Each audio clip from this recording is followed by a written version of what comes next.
Welcome to Module 3, an Introduction to Literacy Instruction. In this module, we will learn about the different theories of instruction that will provide the foundation for how you will work with learners. This module will be divided into 3 sections: the components of language, the components of reading, and instructional approaches.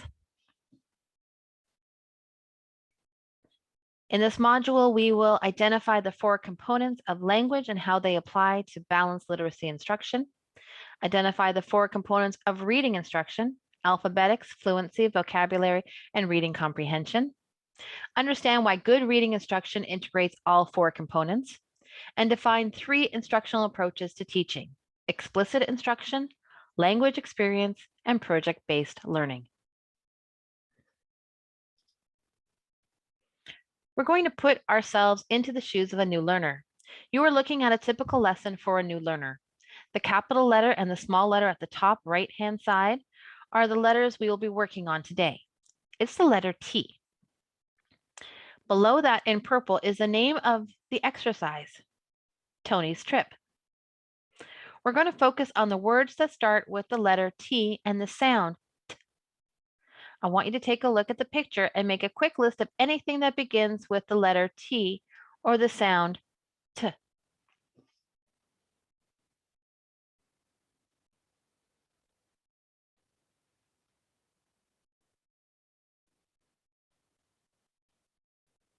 You should have a small list now, so I'm going to move on to the next slide. Here are some of the words you may have found. There are the signs to trains, tickets, telephones. What else do we maybe find? What about trumpet, trunk, tile? There are tile floors, tie, and tennis shoes. How does it feel to know that the words on the right are the words we just said, but we cannot actually recognize them?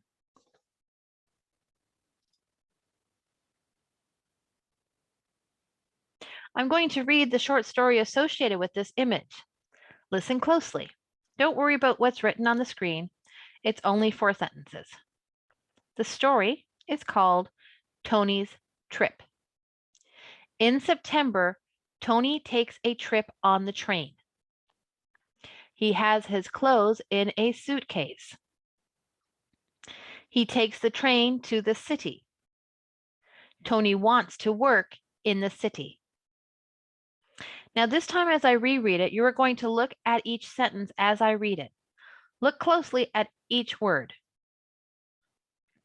In September, Tony takes a trip on the train. He has his clothes in a suitcase. He takes the train to the city.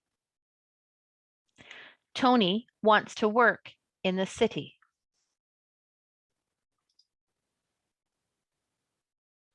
Next, we're going to work at recognizing some words that we can decode them quickly when we read. On the left side of the screen is the story for reference. On the right side are the words that we will practice decoding. Let's start with the first word on the top right-hand side, Tony. Let's see where we see Tony in the story. Well, it's in the title. What's the title again? Tony's Trip. The first word in the title looks like the word on the top right, Tony.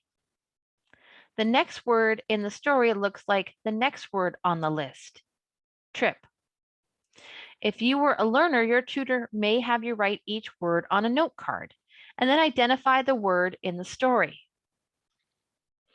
If you were a learner, your tutor may have you also write the letter T on an index card and to pick a word from the story, perhaps train, which is the third one down on the list, and write that on your card.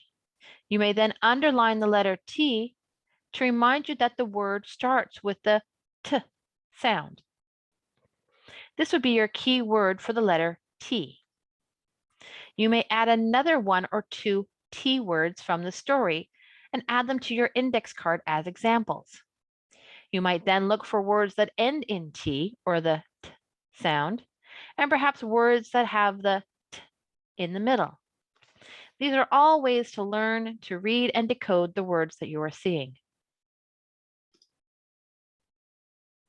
It's not easy being on the other end of the learning spectrum, but that gave you a good example as to what some of our learners might be experiencing.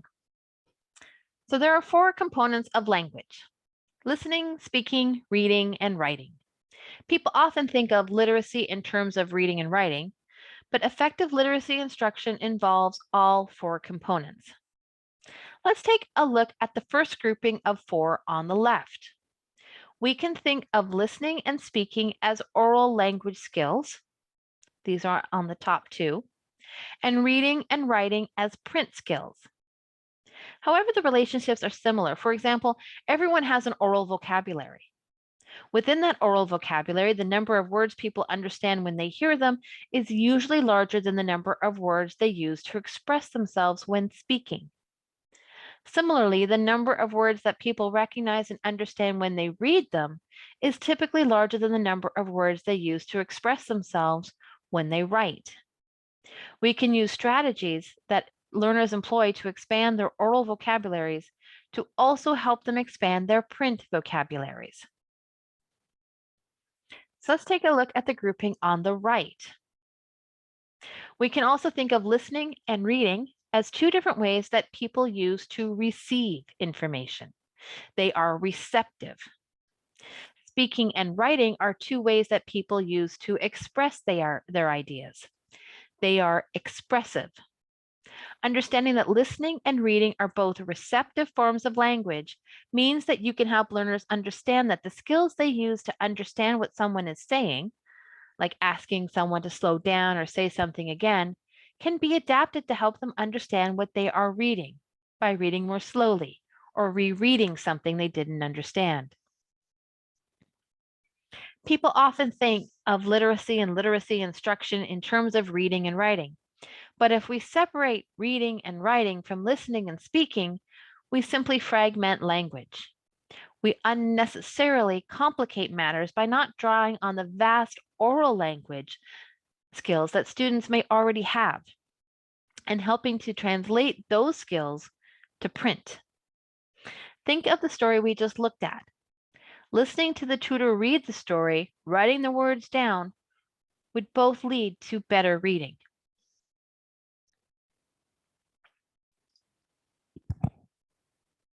There are 4 components of reading. These are the 4 basic skill sets that a good reader, a strong reader, will have and use when they read.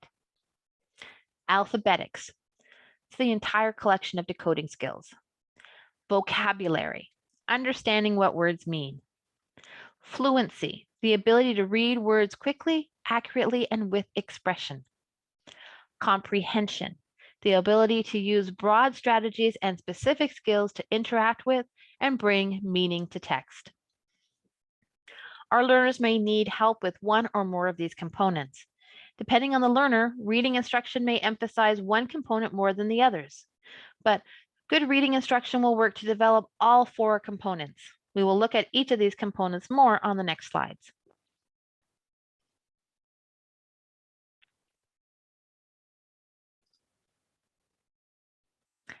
Alphabetics is a term used to describe a collection of reading skills needed to decode words effectively. It consists of phonemic awareness, the ability to recognize sounds of the language and manipulate those sounds. Word analysis skills, including phonics, connecting letters and letter combinations to language sounds.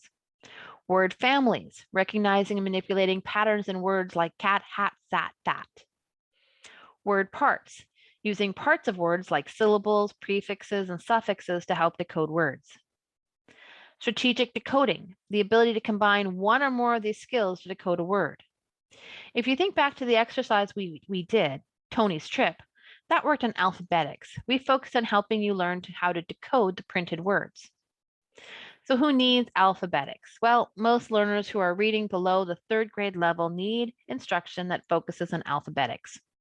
Instructional materials for these adults will use words from their oral vocabularies to teach them alphabetic skills. Once their skills have developed, instruction will emphasize the other components. You might also find students reading at the 4th or 5th grade level who start to plateau in their learning. Many adults have gaps in their learning, and they may have some skills, but not a complete foundation. Learners may be able to read above a 3rd grade level because they know a lot and can use context clues to decode words. However, they may struggle when reading something unfamiliar, or they may recognize words in one context and not the other. Often this is because they have gaps in their alphabetic skills and need some instruction to reinforce them. Vocabulary. So let's discuss vocabulary as a component of reading and reading instruction. Research shows that for the purposes of vocabulary instruction, you can group vocabulary words into 3 tiers. The most basic words are tier 1. They generally refer to concrete things, and they don't need to be taught in vocabulary exercises because they're already part of a learner's oral vocabulary. These are the words that are commonly used in low-level text to help learners develop their alphabetical skills. I'll remind you now of this initial simulation. The word we used in that story were tier 1. Trip, train. That way you were able to focus on learning the sound-symbol relationship. Higher level tier 2 words are found in more sophisticated texts across a variety of content and genres. These words are not likely to be part of your learner's current oral or written vocabulary. Reading research shows that effective vocabulary instruction focuses on integrating these words into the learner's everyday vocabulary. Expanded vocabulary broadens the possible range of reading content, allows learners to read higher level, more sophisticated text with confidence, and helps them express themselves better in writing and speaking. And finally, specialized tier 3 words are related to specific topics, such as health, finance, or science. Learners need to know the meanings of these words to understand what they're reading, but they do not need to integrate these words into their everyday vocabulary. As an example, if you go to the doctor and the doctor says to you, you have an abrasion on your knee, what is wrong with you? The answer could be, I have a scratched skin knee. You probably wouldn't use the word abrasion to describe your injury, but you know what it means when the doctor says it. Fluency. The third component of reading is fluency, which simply means the speed and ease with which we read. Fluency has 3 components: speed, accuracy, and expressiveness. Prosody is the technical term for that. When people read fluently, reading is more enjoyable. When reading is more enjoyable, people are more likely to do it. Reading more helps develop a broader vocabulary as well as fluency, decoding, and comprehension skills. So we've talked about alphabetics, vocabulary, and fluency, but even all of these together are not necessarily enough to read and understand what we are reading. So before we go any further, I'm going to read this paragraph. The 4 methods in common use for evaluating the cooling power of quenching mediums are the basic cooling curve test, the interval test, the hot wire test, and the magnetic test. So this text is from the Metals Handbook, 8th edition, published by the American Society for Metals. This particular passage is about heat treating, cleaning, and finishing. Would knowing where it was from have helped while you read or listened to that passage? What else might have helped you understand the passage? Perhaps a background in metals, or maybe knowing it was a technical text. Let me just read that again for you. 4 methods in common use for evaluating the cooling power of quenching mediums are the basic cooling curve test, the interval test, the hot wire test, and the magnetic test.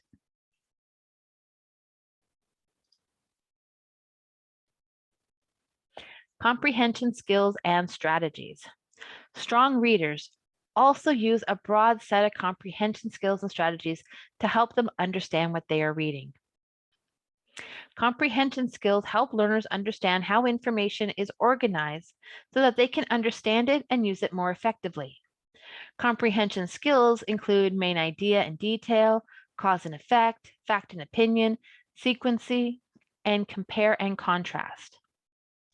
Comprehension strategies include things like using prior knowledge of a subject, setting a purpose for what they want to learn, or looking at headings, diagrams, and other structural parts of the article and making predictions about what they expect to find.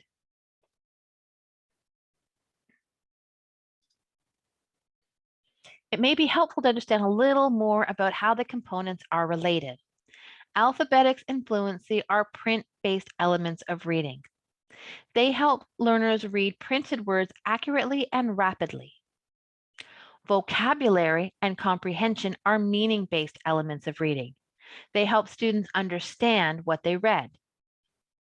You can also think of alphabetics and vocabulary as being the skills learners apply to the individual words, decoding them and understanding their meaning. Fluency and comprehension are skills that learners apply to the larger text. For the rest of this presentation, we will delve into each of these components more deeply and learn some tutoring techniques to use with students in each area. There are future modules that you will watch on each of these areas.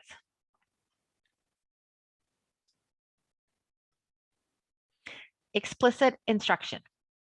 Research shows that learners need explicit reading instruction because reading is a complex process, and learners aren't likely to identify the skills and strategies they are missing. You may also hear other terms like direct instruction or scaffold instruction or I do, we do, you do. These are all variations of explicit instruction. Explicit instruction consists of 4 basic parts. Explanation. When teaching a new skill or strategy, the tutor needs to provide a clear explanation of what the skill is and how the learner will use it. In the case of a strategy or process, the teacher provides an explanation of the steps that are involved, what will happen in the lesson, and what the end result will be. At the end of the lesson, you'll be able to do blank. Modeling. The tutor gives learners examples of the skill or strategy and demonstrates how it's used. When modeling, it's important for the teacher to model invisible skills as well as visible ones. For example, a tutor who is modeling summarizing should think aloud to model the process of sorting through information and determining what essential pieces to include in the summary. Guided practice. Learners have an opportunity to practice the new skill or strategy with varying degrees of support. This support can consist of giving feedback and assistance, or it can be embedded in the structure of print materials. In either case, guidance and support are reduced as the learner grows more comfortable and confident using the new skill or strategy. Finally, application. As learners continue to use new skills and strategies, they are able to do so without the support of the tutor or materials. They can apply the new technique outside of the textbook and classroom and can assess their effectiveness. Language experience. This approach, called LEA or Language Experience Story, LES, is a method for teaching reading and writing using students' oral stories. It's valuable because it can be used in a variety of instructional settings. One-to-one, small group, or classroom. It can be used with literacy or EAL students at all levels. The learner tells a story about a topic. For low-level students, the tutor would act as the scribe and write the story down verbatim. And once the story is complete, it serves the text for the lesson. It would generate the vocabulary, the areas for alphabetics instruction, and text for fluency and comprehension practice. Because the story is learner-generated, the skills practice are contextualized in the student's own words and experience. This can be especially helpful with low-level learners in generating material for them to read that they find interesting, because sometimes that can be a challenge to find. We have a presentation later on in our tutor training modules specifically on how to do the language experience approach. And finally, project-based learning. Educational research suggests that adults learn best when what they learn can be applied directly to some issue or need in their lives. This group of approaches include experiential learning, problem posing, project-based learning, and many others. They use different methodologies, but for simplicity, we group them under a broad umbrella of project-based learning, and we'll talk about their common characteristics. So project-based learning, learners first identify and then solve authentic problems with real-world connections. For example, a learner might design and promote a community garden, choose a school for a child, or help get a parent into a retirement community. As the learner defines the project or problems, they conduct the research, they develop the solutions. The tutors will find opportunities for instruction in comprehension, vocabulary, decoding, fluency, and writing. Because it's grounded in addressing a real need, project-based learning gives learners benefit of immediately applying what they are learning. Also, learners often gain a variety of secondary skills in things like computers, planning, leadership, and collaboration.